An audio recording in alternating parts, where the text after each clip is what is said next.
Okay, we have this problem. Our big black lab loves the water.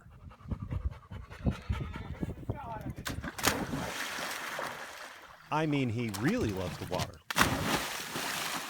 But some of the places we take him to swim don't belong to us. It may be a rental house on the lake or a friend's place at the shore.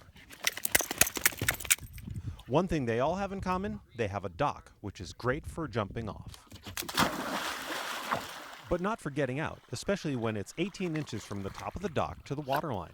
Add to that, trying to lift 75 pounds of wet, wiggling energy out of the water, and you know that's no easy task. So, for our latest weekend adventure, this is the solution I came up with. Yes, it's a floating doggy ramp.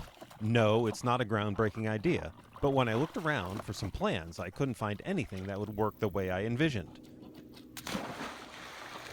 I couldn't put any screws or bolts into the dock.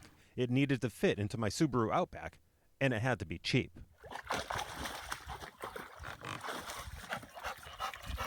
I wanted a ramp that could attach to the standard cleat on a dock. The ramp would have to extend into the water so the dog could start walking on it underwater. The water end had to float because we would be using it in a tidal area. What I came up with is a 6-foot by 18-inch frame built out of 2x4s. I covered one side with plywood and then covered 3 sides with exterior carpeting.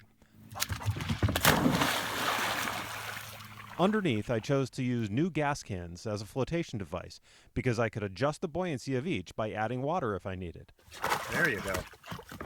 I also added 1x2 treads covered in the same carpeting to give the dog some traction. At the attachment point to the dock, I added a 4-foot 2x4 to help stabilize the structure when the dog was trying to climb up, and I cut a pool noodle to fit underneath it to protect the dock from getting scratched.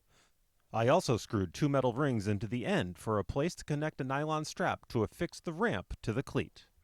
It's pretty easy to build. It's a simple frame with 90-degree brackets to add strength.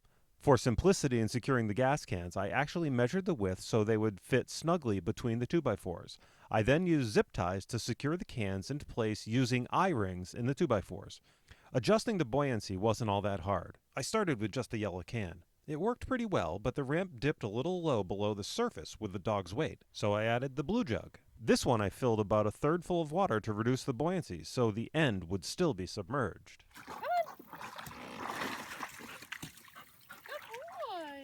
If you build one for yourself, you'll have to adjust yours based on the size of the dog, height of the dock, and the length of the ramp.